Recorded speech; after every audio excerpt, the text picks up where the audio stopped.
Welcome back to Clue Me In, where we unravel the world's strangest mysteries, disappearances, unsolved crimes, and eerie cases that leave more questions than answers. I'm Liv. I'm Kay. And I'm Grace, bringing hard-hitting theories, zero credentials, and full confidence in every wild guess.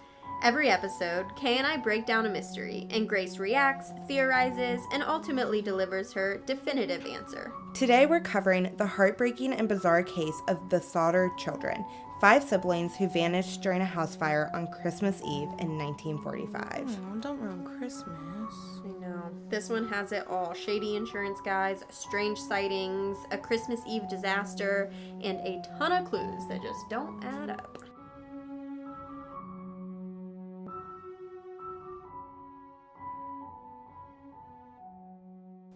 So it's Christmas Eve, 1945, in Fayetteville, West Virginia. George and Ginny Sodder are settling in for a night with 9 of their 10 children.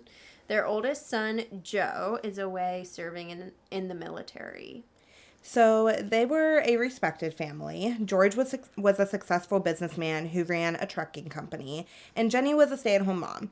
The family was tight-knit, and they lived in a 2-story wood frame home just outside of town.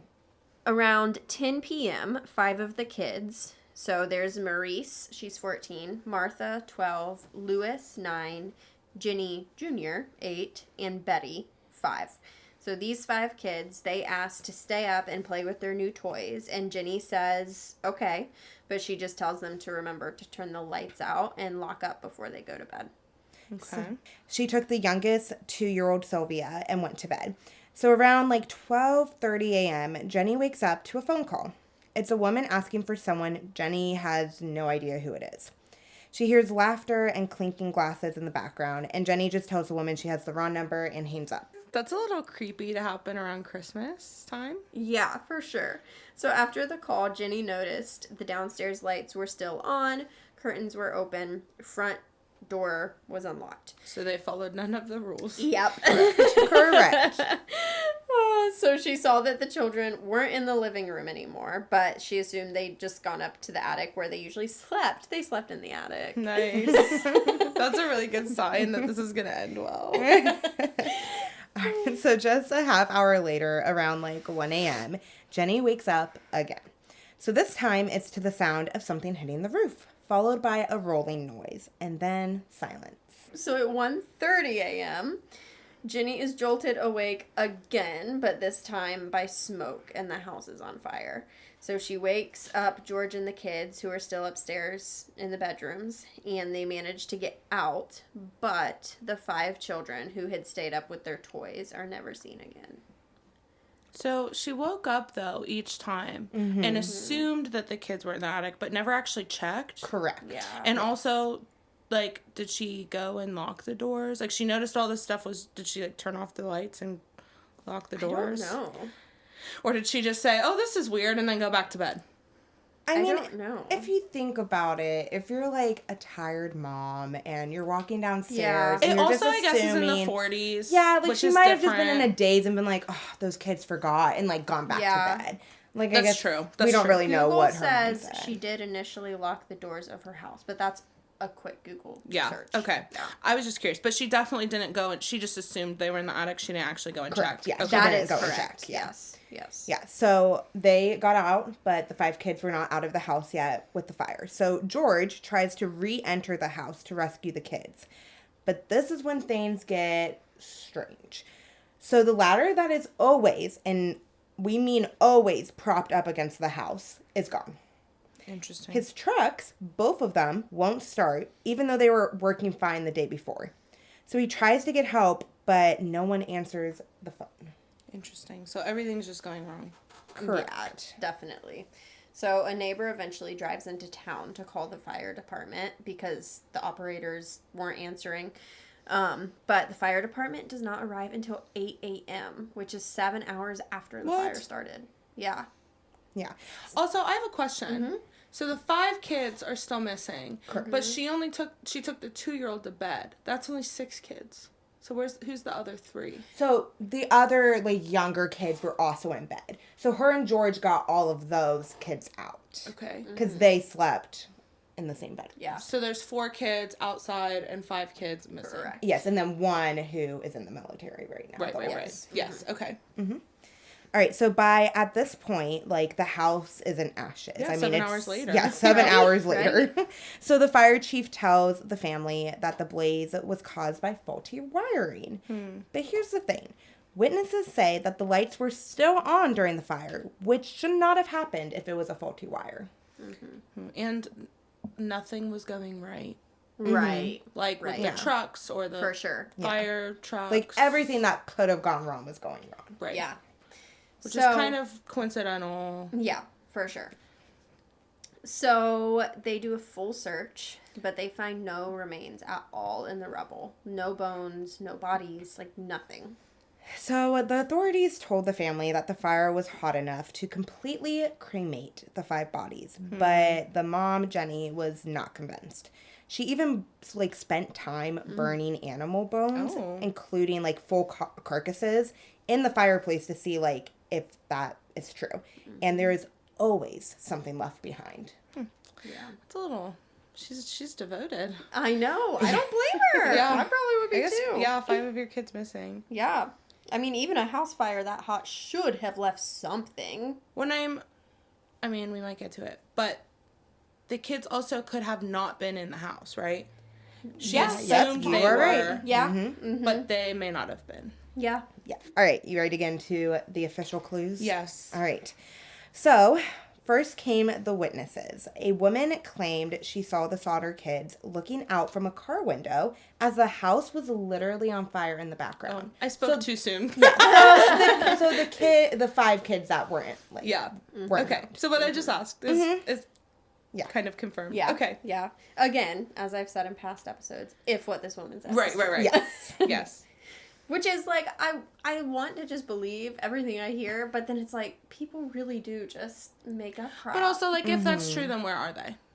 Yeah. That You know too. what I mean? Yeah. Yeah. Like, Yeah. did she see the car drive off somewhere? Right, Like, right. you gotta give more than just, For I saw sure. them looking outside a car window. For sure. As their As it house was on fire. Yeah. Yeah. To be fair, she wasn't the only one who said that Okay. she Yeah. spotted them. Like, That's there true. other people did say that they spotted the kids, like, even in nearby towns.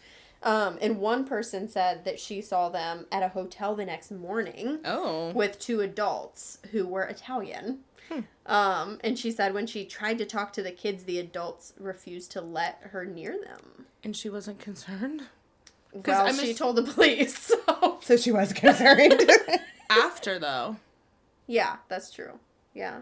Like, at the time. Oh, yeah. Yeah, I don't I mean, know. but, like, what would you have done if it was, like, 2 big Italian adults? And then 2 kids. Yeah. Like, if they don't let you near them. That's true. She could have just thought it was parents or something. I guess Yeah. if she's from another town, too, she may not have actually known the family. I was... Yeah. Okay. I was thinking, like, if it was in this small town.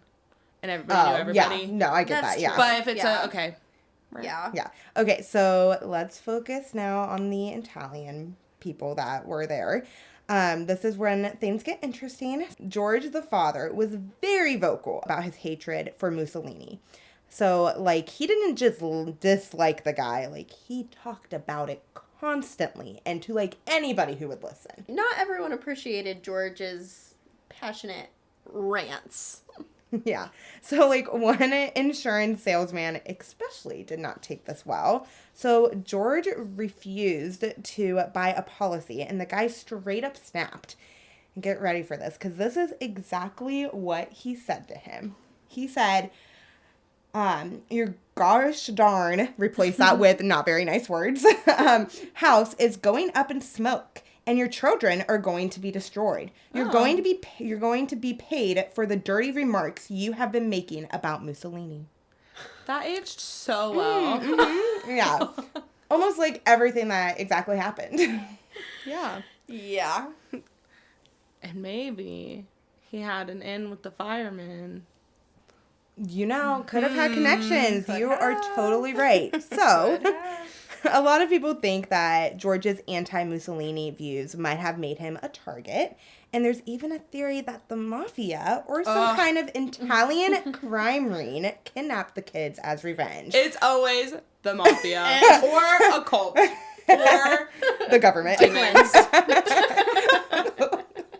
All right, so let's go over a few more of the clues. So a repairman would confirm that the phone line was intentionally cut, not burned. So that's a big difference because someone had to physically climb a pole and slice the wire. Oh, Right. interesting. Yeah.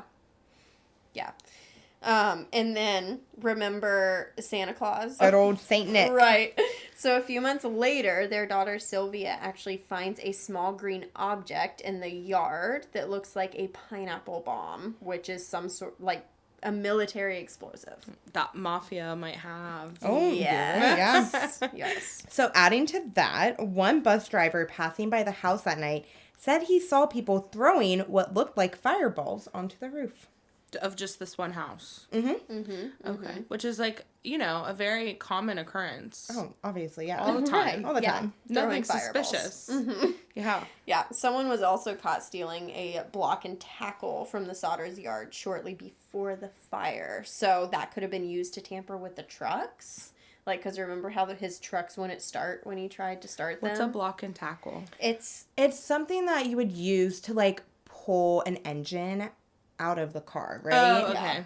Yeah. But, like, neither of the engines, like, nobody looked to see if the engines were in there. Yeah, I don't know. Just the car wasn't working. Yeah, Interesting. I don't know. Yeah. But it was caught stealing, or caught being Right. stolen. Right. So, And okay. then also, remember the ladder that she said was, like, always by the house? It was found 75 feet away down an embankment. So someone was like, clearly there. Clearly It definitely moved. seems that way. Yeah. All right, and get this. So the fire chief, F.J. Morris, told the family he found a heart in the ashes. What? But years later, he admitted that it wasn't a heart at all. It was a beef liver that he had planted there to give the family closure. What? So instead of, the possibility that maybe the kids are actually still alive, Right. you're going to just assume that they died and then plant a beef something- liver? Yeah, definitely seems That is sketchy as heck. It is. No, it definitely is. Yeah. So, okay, here's another clue that's always felt kind of off. So, there was a letter from Joe, who was their oldest son, who was in the military. So, when he finally wrote them, this is what he said. It said, "It's a good thing I heard about the fire. Otherwise, I wouldn't have known anything about it." Which just sounded kind of weird to some people. They thought there was, like, no emotion, no mention of the kids. Yeah, like, But what does he mean? Like, who did he just hear about it from someone else? Like, is he insinuating the parents didn't tell him about it? I don't know. I mean, I think they did tell him, and he, I think it was just, like, the way that he said, like, it's a good thing I heard about the fire, otherwise I wouldn't know anything about it. I think like, the parents told him, and his response was like, "Oh, Yeah. it's a good thing Yeah, you told me. I but he wouldn't didn't have mention known the otherwise. kids at all." Interesting. Yeah. Yeah, so it definitely sounded like something you would say, like, out of a news, like, when you saw a news story, but Right. not something about, like, your own family. Especially Right. with 5. It's not just like... Yeah. Not that it's like Five better of if your there's just one, but siblings. 5 is a lot. Yeah. Yeah, like, I don't know, the whole thing just felt very cold, and, like, Yeah. maybe he was trying to distance himself, or maybe someone told him exactly what he was supposed to say. Yeah. Yeah. So 23 years later, the family gets a bizarre letter in the mail. It's postmarked from Kentucky with no return address. Inside of it is a photo of a man who looks a lot like Lewis, one of the missing children. So Liv's actually going to show you a picture of Yes. it, Grace, because it is very eerily Similar. yeah. It is. Yeah. Okay. Okay. So, this was him as a kid. Okay. And then this is him now. Oh, yeah, I see Or it. like even the mouth. And I went back and just like to compare to other kids, looked at Oh, wow. the other boys that were in the family. And it's just like it doesn't have the same resemblance. Yeah, I definitely feel like it... Like the nose even. Mm-hmm. In the mouth. Yeah. Yeah. So the family was pretty. That's bizarre. Yeah. So along with this, like, very eerie picture, because that's definitely looks like their son. Yeah. It comes with something on the back of it that says, "I love brother Frankie, ILIL boys, 890132 or 35." Isn't that Is weird? that a code? Right. That's what no one knows. Is So it just numbers? It's Or just the like a first code? one is an A. It's Oh. A, and then it's 90132, and then it says or 35. Oh, Yeah. that's bizarre. Isn't that weird? Yeah. I mean, the family strongly believed that it was Lewis, though. Like, they just looking at it were like, this frankly is Lewis. plausible. I mean, because no one was found but yeah, but no return address, and no who's Frankie? Do we explanation. No, that's the thing. There was no brother named Frankie. The mom had a brother named Frank, so like he had an uncle named Frank, but like unless they called him Brother Frank, but that's silly. But why would they would have said that. They would have been right. like, "Oh, that's what we called." Right. You know? Oh. Right. That's bizarre. I know. Yes. This is a really strange one, guys. Isn't it weird? Okay, so let's move on to our theories. Okay, so first up, some people believe that the kids were kidnapped by someone who maybe had a grudge against George, and maybe it was about like his constant rants against Mussolini or maybe something else. But the idea is that this was personal. Yeah, so actually I was reading something and to go off of like people not liking his views on Mussolini and stuff. So let's go back to that the insurance investigator. Oh yeah, the that one showed that up. threatened to burn their house down. Yes, exactly, right. that one. So what I read was that there was a private investigator who, I don't know if like the dad hired him or what, but like he was investigating it. And he found out that one of the members of like the coroner's like jury or who helps him that ruled like the fire an accident was actually the insurance investigator. What? So he was like the one that like confirmed that it was an accident. That's a little sus. Yeah. Did I use that right? Yeah. 100% you use that right. It is sus. It's Yes. 100% sus. So he is the one that ruled it as an accident instead of being like intentional. Like this was right. Yes. When there were wires cut, trucks. But he was known to make ladders this thrown. threat and nobody second guessed. Yeah. Yeah. I am curious as to like why there was no major follow up on that dude. And I have like Unless tried to the look mafia into... had their hands in everything. You are 100% correct. That's Grace. true.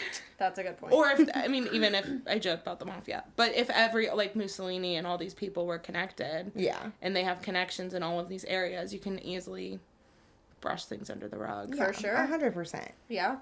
All right, so another theory is that the fire was staged to cover up the kidnapping. So someone kidnapped the kids in the chaos, and that's why they set the house on fire, is to be able to kidnap them without anyone really noticing. And then this one's sad, but there's the child trafficking theory. So some people reported seeing the Sodder children in places like Florida and New York who were traveling with adults who wouldn't let them speak, which we talked about earlier. So some people say maybe this was a trafficking situation. Yeah. And then there's one you literally just talked about, Grace, but that it was the mafia, and that like the idea here is that George ticked off the wrong people in the Italian mob by refusing to work with them, and that this was their way of getting revenge. And then there's the official ruling. So that's that the children died in the fire. With the stage deliver. Yes, but exactly. There was no remains ever found. And multiple experts say that it like something would have been found in the fire. The fire would not have been hot enough to completely destroy the bones. Right. So take that with what you want. Yeah. Yeah. And then here's the theory that the family actually put out there. So that someone that the kids knew came through the unlocked front door and warned them about the fire, convinced them to come along, saying they'd take them somewhere safe, and then, you know, they never came back from there. Interesting. Yeah, you know, I am surprised, though, that there aren't any more theories about the older brother. Like, that there's not a theory about the older brother and, like, his weird response. And, like, I mean, he was overseas, though. Yeah.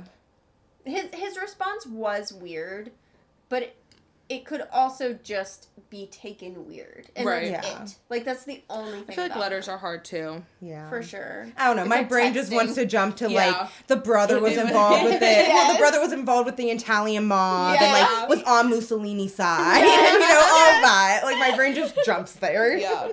All right, Grace. What is your theory? I think I'm going to combine some of the ones we talked about. Okay. I think the kids were definitely still alive. Like, I don't think they died in the fire. Yeah. And I think they were kidnapped by someone. Mm-hmm. I think, Mussolini or the insurance guy, George had kind of ticked off a few people and people in power. So I feel like it's not unlikely. I mean, it's sinister, but it's not unlikely that could have happened.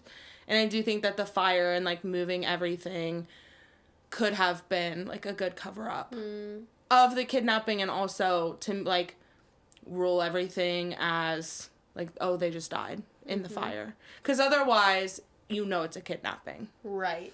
So if there's a fire and a staged liver, you can just kind of, like, assume, oh, that's what happened. Yeah. That's especially a good point. 7 hours later for the fire trucks to show up. Right. That's kind of weird. I mean, I know it was Christmas Eve, but right.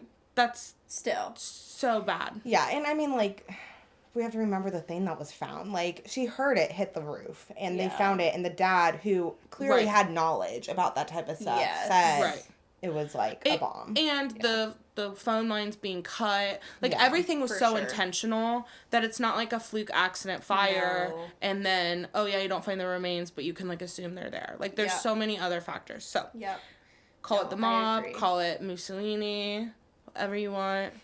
They were taken by somebody. And that explains the photo. Yeah. If he was still alive. That, like, haunts me. And especially because I'm like, if it was him, why didn't he say if he's a full-grown adult now? Oh, that's true, and, though. like, I'm just like, where was he? And, it, like, no one can figure out this code. It's just so... It, like, also makes you wonder, though, like, if the father George was involved in some type of mob, mafia, whatever, maybe he didn't know what the code meant. And that's maybe true. he knew, he just couldn't say anything. Like, I don't know. I just feel like there's so much that we don't know about like, George this specifically. Code wasn't meant for us. yeah, but just, like, George specifically has a lot of question marks around him for me. Yeah, because he would have been, 32? So... Yep. Yeah. Interesting. Yeah.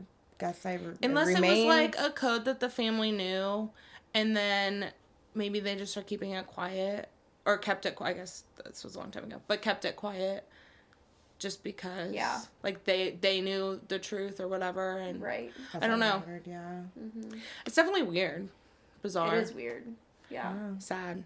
I'm not gonna entertain the human trafficking idea. No, that's just too sad. So I would rather think it's the mob. Yeah. I would. It just sounds better. Yeah. In my head. Conclusion, the mob. The mob. Yes. Thanks for listening to another episode of Clue Me In. If you want to dive deeper into the mystery of the Sodder children, don't forget to subscribe and leave us a review. Do you think the kids survived, or were they the victims of a horrible accident? Let us know what you think. You can find us on Instagram at cluemein_podcast.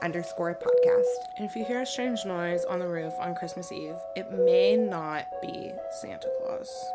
See you next time on Clue Me In.